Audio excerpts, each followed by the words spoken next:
రేపే ఆదివారం పుష్యమి నక్షత్రంతో కలిసి వచ్చింది. చాలా అద్భుతమైన విశేషమైన రోజు ఇది. ఇలా ఆదివారం పుష్యమి నక్షత్రంతో కలిసి వస్తే దానిని రవిపుష్య యోగము లేదా పుష్యార్క యోగము అంటారు. భారతీయ జ్యోతిష్య శాస్త్రం ప్రకారం తిథి, నక్షత్రం, శుభదినం లాంటివి శుభాలుగా భావిస్తారు. ఈ దినాన మంచి కార్యక్రమాలు లేదా నూతన కార్యక్రమాలు ప్రారంభిస్తే అంతా మంచే జరుగుతుందని నమ్ముతారు. ఎందుకంటే శుభ సమయంలో నిర్వహించే ఎలాంటి పనులైనా అనుకూల ఫలితాలు ఇస్తాయని అందరూ నమ్ముతారు. రవి పుష్య యోగం కూడా ఇలాంటి పవిత్రమైన రోజే. ఆదివారం పుష్యమి నక్షత్రం కలిసి వస్తే దానిని రవి పుష్య యోగము లేదా పుష్యార్క యోగము అని పిలుస్తారు. ఎప్పుడైనా పుష్యమి నక్షత్రం ఆదివారం వస్తే ఆ రోజు శుభయోగం లేదా రవి పుష్యయోగం ఉందని అంటారు. దీన్నే పుష్యార్క అమృత యోగము అని కూడా అంటారు. రవి అనగా సూర్యగ్రహం, తేజస్సుకు, విజ్ఞానానికి సంకేతం. అందుకే సూర్యుణ్ణి పవిత్రుడిగా భావిస్తారు. పుష్యమి నక్షత్రం శుభ్రతకు, మృదుత్వానికి చిహ్నం. అందుకే దీన్ని గొప్ప నక్షత్రమని అంటారు. ఈరోజు రవి మరియు పుష్యమి నక్షత్రం కలిసినప్పుడు శుభకాలం ప్రారంభమవుతుంది. ఈ కాలంలో చేపట్టిన ఏ కార్యాచరణ అయినా సరే శుభప్రదంగా ఉంటుంది.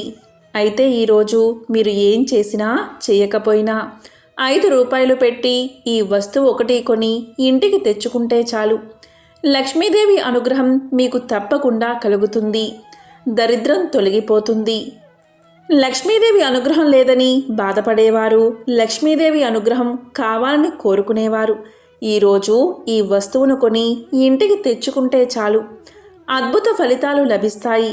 కేవలం 5 రూపాయలు పెట్టి ఈ వస్తువు కొని ఇంటికి తెచ్చుకుంటే మీ సుడి తిరిగిపోతుంది. జాతకం మారుతుంది. చక్కటి యోగం ప్రాప్తిస్తుంది. లక్ష్మీదేవి అనుగ్రహం కలుగుతుంది. మరి ఇంతకీ రవి పుష్యయోగం ఉన్న ఈరోజు ఏం కొని ఇంటికి తెచ్చుకోవాలో ఇప్పుడు ఈ వీడియోలో తెలుసుకుందాం. రవి పుష్య యోగం అనేది జాలర్లకు చాలా అనుకూలంగా ఉంటుంది. వ్యాపార సంబంధిత చర్చలకు ఇది శుభ సమయం. జాతక చక్రంలోని 12 రాశుల వారు ఫిబ్రవరి నుండి మధ్యాహ్నం 12 గంటల 13 నిమిషాల వరకు ఏ పని చేసినా అది విజయవంతమవుతుంది. ఈ యోగంలో ఒక్క వివాహం తప్ప ఏ మంచి పనైనా ప్రారంభిస్తే అంతా విజయమే కలుగుతుంది. ఈ యోగంలో ఒక్క వివాహం మాత్రం చెయ్యరు. ఈ పుష్కార్క యోగంలో కొత్త భవన నిర్మాణానికి, మంత్రాలు నేర్చుకోవడానికి, కొత్త కార్యాలయం ప్రారంభించడానికి, బంగారు నగలు కొనడానికి, కొత్త ఇంటిని కొనుగోలు చేయడానికి, పెద్ద పెద్ద వ్యాపారాలు ప్రారంభించడానికి ఈ రవి పుష్యమి యోగం ఎంతో శుభకాలం, మంచి రోజు. ఇలాంటి యోగంలో వివాహం ఎందుకు చేయరు అనే సందేహం మీకు రావచ్చు. దీనికి పురాణ వివరణ ఇలా ఉంది. పురాణాల ప్రకారం బ్రహ్మదేవుడి కుమార్తె శారద. ఆమె వివాహానికి అన్ని ఏర్పాట్లు చేస్తాడు బ్రహ్మదేవుడు. తీరా వివాహం జరగాల్సిన రోజు ఆయన మతి భ్రమిస్తుంది. కుమార్తె యొక్క సౌందర్యానికి చలించిపోయి స్వంత పుత్రికని వివాహం చేసుకోవాలి అనుకుంటాడు. ఈ విధంగా తన మతిని భ్రమింపచేసిన మోహానికి కారణమైన పుష్యమి నక్షత్రంపై ఆగ్రహిస్తాడు బ్రహ్మదేవుడు. పుష్యమి నక్షత్రంలో ఎవరైతే వివాహం చేసుకుంటారో వారి వైవాహిక జీవితంలో సమస్యలు వస్తాయని బ్రహ్మదేవుడు శపిస్తాడు. అందుకే ఒక్క వివాహం మాత్రం ఈ రోజు చేయరు. ఇక అన్ని పనులకు ఈ రోజును మించిన రోజు లేదు. ఈ రోజు ఆదివారం, పుష్యమి నక్షత్రం కలిసి ఉన్నాయి కాబట్టి ఈరోజు వస్తువులను కొనుగోలు చేసినట్లయితే ఆ ధనం తిరిగి రెట్టింపై మళ్లీ త్వరలోనే ఆ ధనం వస్తుందని, మళ్లీ కొనేంత ధనం వస్తుందని చాలామంది నమ్మకం. అందుకే చాలామంది ఈ యోగంలో బంగారాన్ని కొంటారు. ఈ రోజు ఎవరైతే బంగారం కొంటారో ఆ డబ్బు మళ్లీ తిరిగి వచ్చి మళ్లీ బంగారం కొంటారని నమ్మకం చాలామందికి ఉంటుంది. ఈ రోజు చేసే నది స్నాన, దాన, జప, హోమాదులు ఏవైతే ఉన్నాయో అవన్నీ అక్షయమైన పుణ్యాన్ని కలిగిస్తాయి. ఈరోజు ఏ చిన్న పని చేసినా అది 1 రెట్ల పుణ్యాన్ని కలిగిస్తుంది. ఎంతో విశేషమైన ఈ రోజు మాంసాహారాన్ని అస్సలు తినకూడదు, అలాగే వండకూడదు. తింటే మాత్రం అస్సలు మంచిది కాదు. ఈ భూమి మీద అనేక మొక్కలు ఆయుర్వేద పరంగా మరియు ధనాకర్షణ పరంగా కూడా ఎంతో ఉపయోగపడతాయని మన శాస్త్రాలు తెలియచేశాయి. అలాంటి ధనాకర్షణకు ఉపయోగించే మొక్కే సహదేవి మొక్క. ఈ చెట్టును సాక్షాత్తు అమ్మవారి స్వరూపంగా శాస్త్రాలు చెబుతున్నాయి. ఈ మొక్కను హిందీలో, తెలుగులో, సంస్కృతంలో కూడా సహదేవి అని పిలుస్తారు. మన తెలుగు రాష్ట్రాల్లో కొన్ని ప్రాంతాల్లో గరటి కామిని అని పిలుస్తారు. ఈ మొక్కలు ఎక్కడైనా విరివిరిగా లభిస్తాయి. ఈ మొక్కలకు చిన్న చిన్న లేత గులాబీ వర్ణంలో పుష్పాలు పూస్తాయి. మన తెలుగు రాష్ట్రాల్లోనే కాక మన భారతదేశం మొత్తం సహదేవి మొక్కలు ఎక్కడైనా కనిపిస్తాయి. సహదేవి మొక్కను అందరూ చూసే ఉంటారు. పూర్వం సహదేవి మొక్క వేరును అరగదీసి తిలకల్లా ధరించేవారు. ఎందుకు అంటే ఇలా చేస్తే ఎదుటి వ్యక్తులు ఆకర్షితులు అవుతారని అలా ధరించేవారు. సహదేవి మొక్క వేరుకు అంతటి శక్తి ఉంది.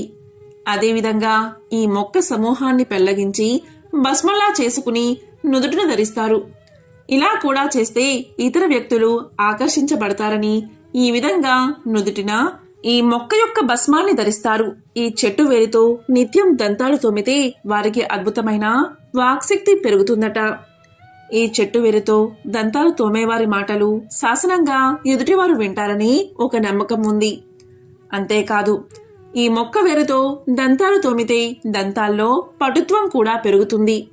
సహదేవి మొక్క వేరును తాయిదులో బంధించి మెడలో ధరిస్తే అలాంటి వారు ఏ పని చేసినా విజయమే వరిస్తుందని, ధనం కలిసి వస్తుందని చాలా మంది నమ్మకం. ఈ మొక్క వేరును కొన్ని శక్తివంతమైన రోజుల్లో అంటే పుష్యమి నక్షత్రం గురువారం వచ్చే గురు పుష్యమి యోగంలో, అలాగే ఆదివారం వచ్చే రవి పుష్యమి యోగంలో ఈ మొక్క వేరును సేకరించి శుభ్రంగా కడిగి మూట కట్టి పూజా మందిరంలో ఉంచాలి. తర్వాత రోజు ఇంట్లో బీరువాలో లేదా ధనం పెట్టుకునే చోట ఉంచితే ధనాకర్షణ పెరుగుతుందట. ఆ ఇంట్లోకి లక్ష్మీదేవి ధన ప్రవాహాన్ని కలిగిస్తుందట. అష్టైశ్వర్యాలు, భోగభాగ్యాలు కలుగుతాయట. ఈ మొక్కను పూర్వం నుండి భారతీయ సాంప్రదాయ వైద్యంలో మరియు ఆయుర్వేదంలో అనేక రోగాలకు ఔషధంగా వాడుతున్నారు. పూర్వం జ్వరం తగ్గడానికి ఈ మొక్కను ఔషధంగా వాడేవారు. ఈ మొక్క వేరును గంధంలా అరగదీసి నుదుటికి రాసుకుంటే నిద్రలేమి సమస్య తొలగిపోతుంది, నిద్ర పడుతుంది. సహదేవి మొక్కల వేర్ల రసాన్ని తలకి మర్దనా చేస్తూ ఉంటే క్రమంగా నిద్రలేమి సమస్య దూరమై గాఢ నిద్ర పడుతుంది.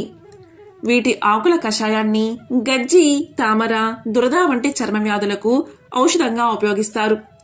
వీటి ఆకుల పేస్ట్ గాయాలను, పుళ్లను అద్భుతంగా మాన్పుతుంది. బోధకాల వ్యాధిని ఈ మొక్క వేరు సేకరించి శుభ్రంగా కడిగి ఆ పేస్ట్ను బోధకాలపై పూతగా అప్లై చేస్తూ ఉంటే త్వరగా నయమవుతుంది. సహదేవి మొక్క వేర్లు, ఆకులు సేకరించి మరిగించి తాగుతూ ఉంటే అది బ్లడ్ ప్యూరిఫైర్గా పనిచేస్తుంది, రక్తాన్ని శుద్ధి చేస్తుంది. మలబద్ధకానికి ఈ మొక్క వేర్ల ఆకులతో కషాయాన్ని కాచుకుని తాగితే మలబద్ధకం నివారణ అవుతుంది. ఎంతో విశిష్టమైనది సహదేవి మొక్క. ఈ రోజు సహదేవి మొక్క వేరును సేకరించి దానిని ఎర్రటి గుడ్డలో చుట్టి మీరు ధనాన్ని భద్రపరుచుకునే చోట లేదా బీరువాలో పెట్టుకోండి. ఇలా చేస్తే సంవత్సరం మొత్తము కూడా ధనాదాయం పెరుగుతుంది, ఆర్థిక ఇబ్బందులు తొలగిపోతాయి, లక్ష్మీ కటాక్షం మీకు కలుగుతుంది. రవిపుష్య యోగంలో శివుడు అలాగే అతని కుమారుడైన విఘ్నేశ్వరుణ్ణి పూజించాలి. ఇలా చేస్తే దుష్ట గ్రహాల ప్రతికూల ప్రభావాలు తొలగిపోయి సానుకూలత ఏర్పడుతుంది. మీ పనుల్లో అడ్డంకులు తొలగిపోతాయి, మానసిక ప్రశాంతత కలుగుతుంది. ఈరోజు ఎర్రటి రంగులో ఉండే గోవును పూజిస్తే చాలా మంచిది. గోవుకు ఏదైనా తినిపించినా చాలు, ఆర్థిక సమస్యలు తొలగిపోతాయి.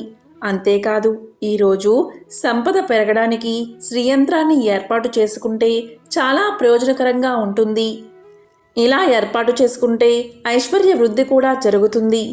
రవి పుష్యమి రోజు కనకధర స్తోత్రాన్ని పఠిస్తే మీ ఇంట్లో ధనవర్షం కురుస్తుంది. ధనధాన్యాలకు లోటే ఉండదు. మీ చుట్టూ సానుకూలత ప్రసరిస్తుంది. క్రమం తప్పకుండా కనకధర స్తోత్రాన్ని పఠిస్తే ఐశ్వర్యం కలుగుతుంది. శత్రువుల నుంచి విముక్తి లభిస్తుంది. రవి పుష్యయోగం కొత్త దుకాణాలు ప్రారంభించడానికి, కొత్త భవన నిర్మాణాలు ఆరంభించడానికి, కొత్త కార్యాలయాలు ఓపెన్ చేయడానికి, కొత్త ఇంటిని కొనుగోలు చేయడానికి, పెద్ద వ్యాపారాలు ప్రారంభించడానికి ఎంతో శుభకాలం. ఈరోజు బంగారం కొంటే చాలా మంచిదని శాస్త్రాలు చెబుతున్నాయి. ఇలాంటి యోగంలో బంగారం కొంటే మళ్ళీ మళ్ళీ బంగారం కొనుక్కునే స్తోమత వస్తుందని చాలామంది నమ్మకం. కానీ అందరికీ బంగారం కొనేంత డబ్బులు ఉండకపోవచ్చు. అలాంటి వారు రవి పుష్య యోగంలో కేవలం 5 రూపాయలు పెట్టి ఇదొక్కటి కొని ఇంటికి తెచ్చుకుంటే చాలు. మళ్ళీ వచ్చే రవి పుష్యం యోగానికల్లా బంగారం కొనుక్కునేంత స్తోమత వస్తుందని పండితులు చెబుతున్నారు. మరి ఆ వస్తువు ఏంటి అంటే రాళ్ల ఉప్పు. దీన్నే కల్లుప్పని కూడా పిలుస్తారు. ఈ రాళ్ల ఉప్పు కొని ఇంటికి తెచ్చుకుంటే చాలా మంచి జరుగుతుంది. రాళ్ల ఉప్పు అంటే లక్ష్మీదేవికి చాలా ఇష్టం. లక్ష్మీదేవి సముద్రం నుంచి ఉద్భవించింది. సముద్రం నుంచి పుట్టిన రాళ్ల ఉప్పు అన్నా గవ్వలన్నా లక్ష్మీదేవికి చాలా ప్రీతికరం. ఈ రవి పుష్యమి యోగంలో బంగారం కొన్నా లేకున్నా ఉప్పును కొంటే చాలు. లక్ష్మీదేవి అనుగ్రహం మీకు కలుగుతుంది. ఓపిక ఉంటే బంగారం కొనుక్కోండి. అప్పులు చేసి కాదు, మీ దగ్గర ధనముంటే మాత్రం కొనుక్కోండి. ధనం లేనివారు 5 రూపాయలు పెట్టి కళ్ళు ఉప్పు కొనుక్కుని ఇంటికి తెచ్చుకోండి. ఇలా తెచ్చుకోవడం వల్ల లక్ష్మీదేవి అనుగ్రహం కలిగి అప్పుల బాధలు తీరిపోతాయి, రుణ సమస్యలు తొలగిపోతాయి. ఇలా తెచ్చిన ఉప్పును మీరు వంటగదిలో కూరల్లో వాడుకోవచ్చు. ఈ రవి పుష్యమి యోగం రోజున బంగారాన్ని కానీ ఉప్పును కానీ కొని ఇంటికి తెచ్చుకుని శుభ ఫలితాలు పొందండి. ఇటువంటి విశేషమైన రవి పుష్యమి యోగం అంటే ఆదివారం పుష్యమి నక్షత్రం వచ్చిన ఈ విశేషమైన రోజు ఇంట్లో మాంసాహారం తినకూడదు, అలాగే వండకూడదు. ఈరోజు తెల్ల జిల్లేడు చెట్టు వేరుని గ్రహించడానికి ఉత్తమమైన రోజు. తెల్ల జిల్లేడు సాక్షాత్తు గణపతి స్వరూపం. 15 ఏళ్ళు తెల్ల జిల్లేడు చెట్టును అలాగే ఉంచితే దాని వేరు గణపతి స్వరూపంగా మారుతుంది. అటువంటి తెల్ల జిల్లేడు వేరు గ్రహించడానికి ఇది చాలా మంచి రోజు. ఈరోజు ఓం నమశివాయ అనే మంత్రాన్ని కానీ, ఓం నమో నారాయణాయ అనే దేవతా మంత్రాల్ని కానీ జపిస్తే ఉత్తమ ఫలితాలు కలుగుతాయి. కాబట్టి ఈ రవి పుష్యమి యోగంలో ఈ చిన్న చిన్న పరిహారాలు చేసి సకల శుభాలను పొందండి.